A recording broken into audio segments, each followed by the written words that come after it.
All right, we're back. Hello. We're back for our Monday Mindset Moment. So excited to be here with you. I am your presenter, Vanessa Callahan.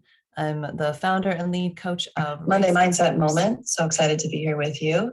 I am your presenter, Vanessa Callahan. Founder and lead coach of Raising Our Resilience.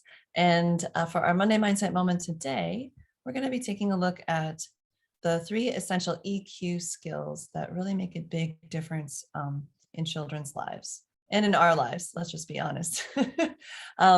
With us today, we have Kirsten and Mary on Zoom and several others on Facebook. Say hello, let us know the ages of your kids and where you're tuning in from. It's a fun way to kind of get to know each other as we are rolling into the Monday Mindset Moment, the 3 essential EQ skills. Now, we all are hearing buzzwords around, emotional intelligence or emotional IQ. And some of the concepts that come through are being able to empathize, being able to, tune into the emotions of others. Hi, Mary from Indiana with the two girls, ages 11 and 10. So good to have you here. And as we're tuning in to to other people's emotions, oftentimes that's kind of how we feel that the person we're interacting with has emotional intelligence, is that they're sort of tuning, empathizing and connecting with us on an emotional level. And that's kind of like our common understanding of emotional intelligence. It goes much further than that. And what we're learning from child development research and, just positive psychology research and from the field is that there are actually many components to emotional intelligence. And the 3 that we're going to be looking at really quickly today are self-awareness, self-management, and self-care is a piece that's kind of coming in, that we're realizing that part of self-management is actually self-care. And if we don't focus on the self-care, we actually miss this whole preventative part of, becoming resilient when we have strong emotions. Kirsten's here. She's one of our clients. It's in her 2nd year of our Family Foundation's immersion year-long program for parents. Tuning in from Oakland with your 11 and 15-year-old. Welcome, Kirsten. So glad you're here.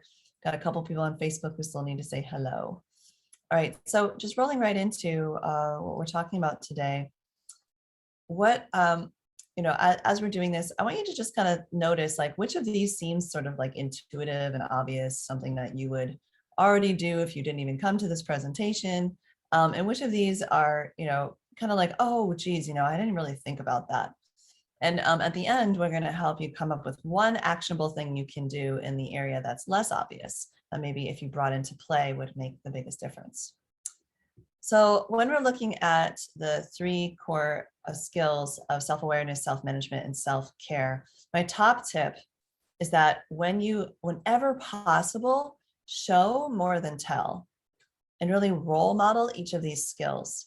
Because we can tell kids, calm down, but if we're not doing anything ourselves to calm down, and we can tell them, take 3 deep breaths, but we're not taking breaths, it's not going to have the same impact. As a matter of fact, it can actually cause more friction and tension in the relationship, send mixed messages, and give them an example of what not to do, which is basically expecting everybody else to flex their emotional intelligence skills, and where you don't need to. There's no accountability for you. So just bringing in this little picture of, pictures of these people, these folks mirroring each other, because one of the things we've learned through the study of the brain is that we have these things called mirror neurons. So like, well, whatever your affect is, your tone, your gestures, your facial expressions, it tends, and even like some people consider like energy, right? There's like energy or vibes that are happening. Is going to be picked up on by the other person and sometimes automatically mirrored.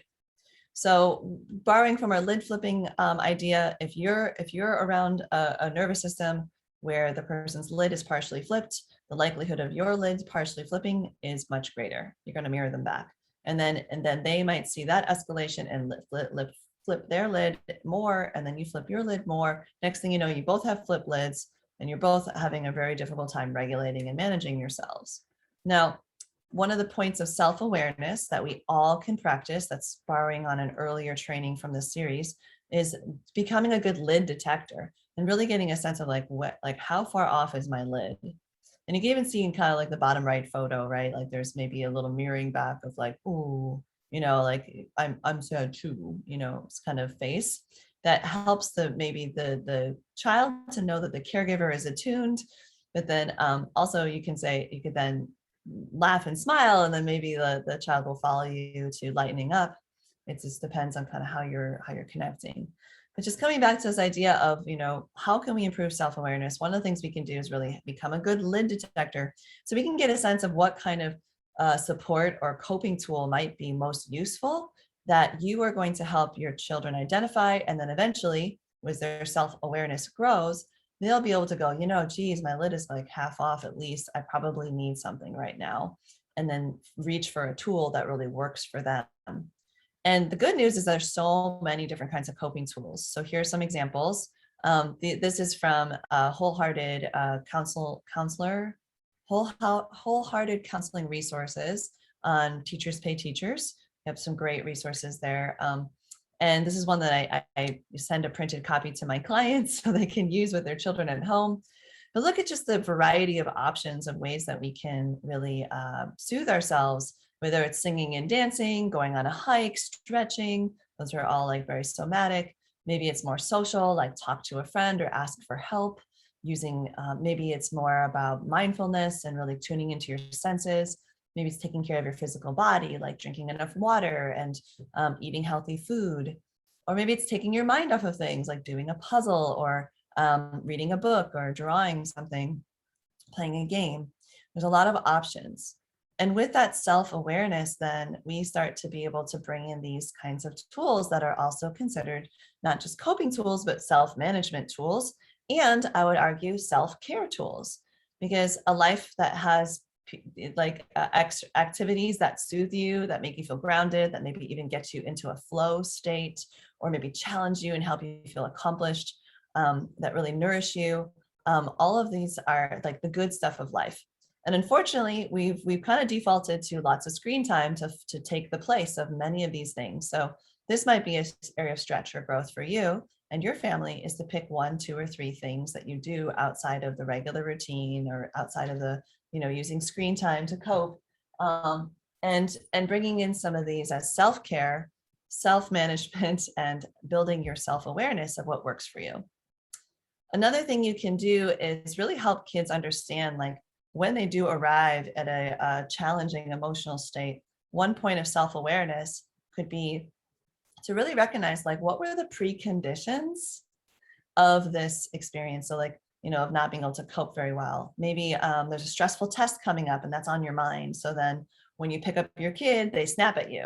And it's like, wow, this is really not about me. It's about the test. Let's talk about that. Let's help you be aware that you're in a grumpy mood because you're stressed out about the test. Okay, and now what can we do to help you cope with this test coming up? Can we break down the studying into smaller pieces? Can we get you a study buddy? Can we take a break for a minute and really recharge and then come back to studying? Lots of options, right?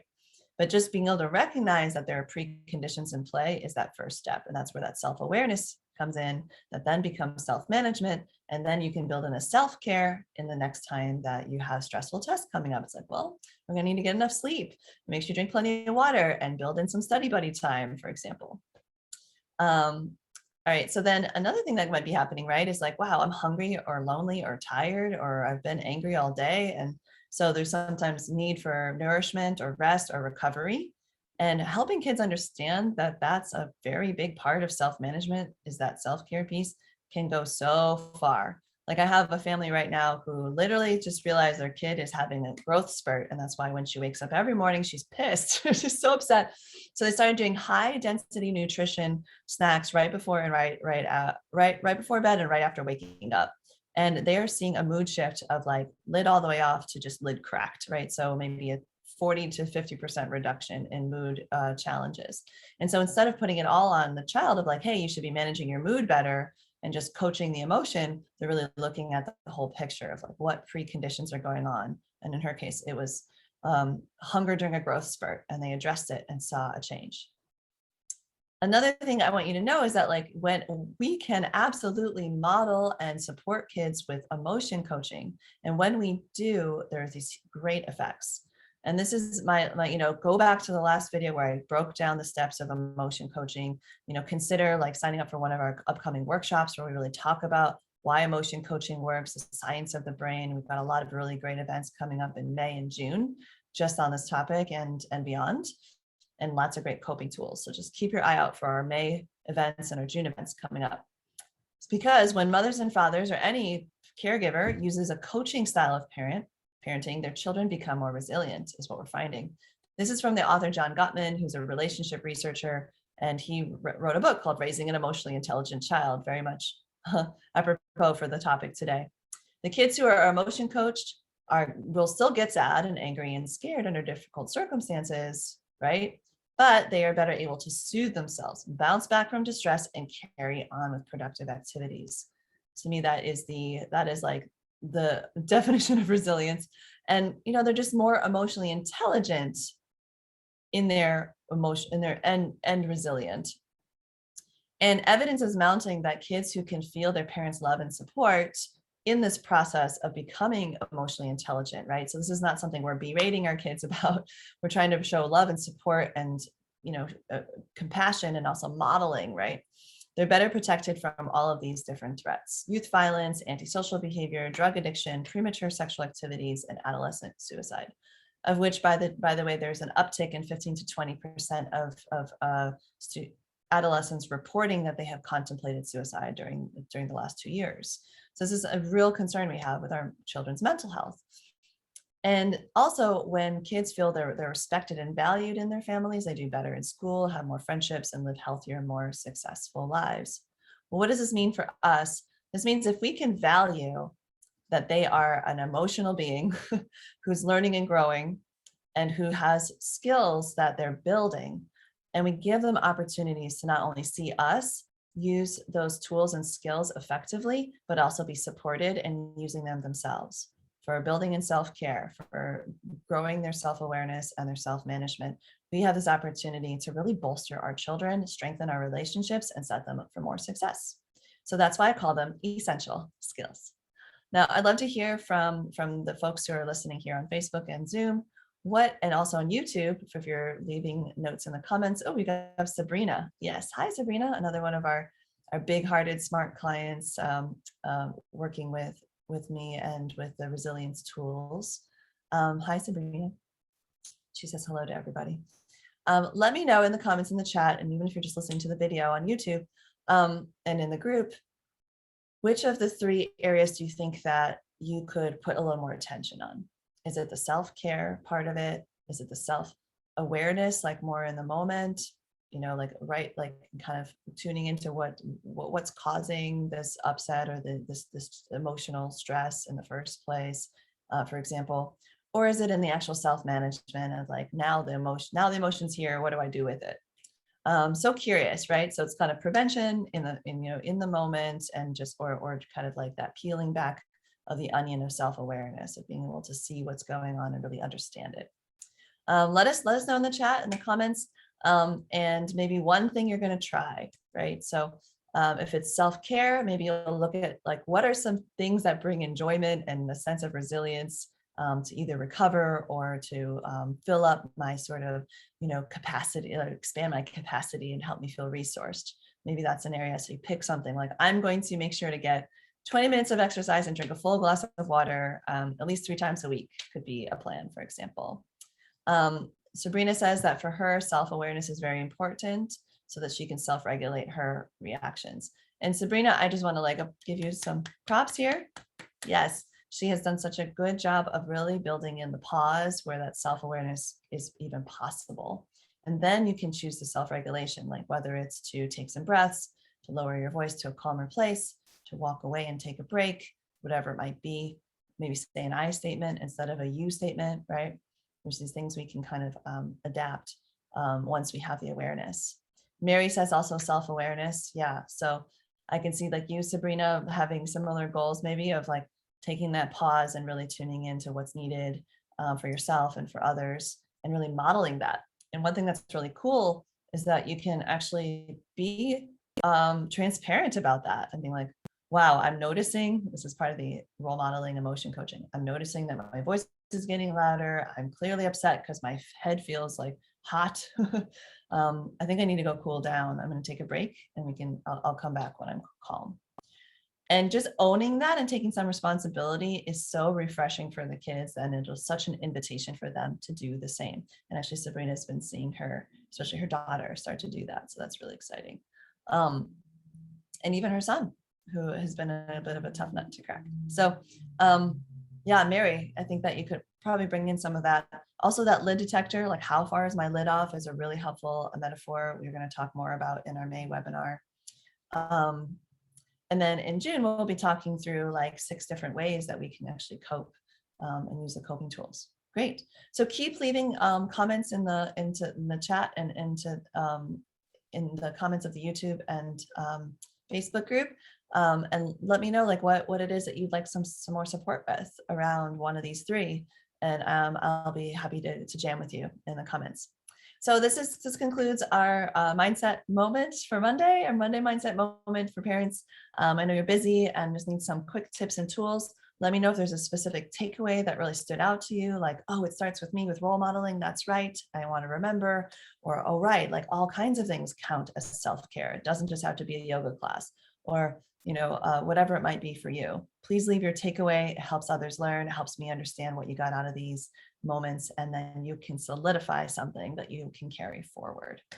All right, y'all, lots of love and good luck with whatever's up next for you with your kids and with your day. And we'll see you next week for another Monday mindset moment. And you're welcome, Sabrina. Always a good reminder to begin the week with a refresh. Totally. Yes. She's just sending some hugs for everybody. All right. Lots of love to you all. Right back at you, Sabrina. We'll see you next time. Bye for now.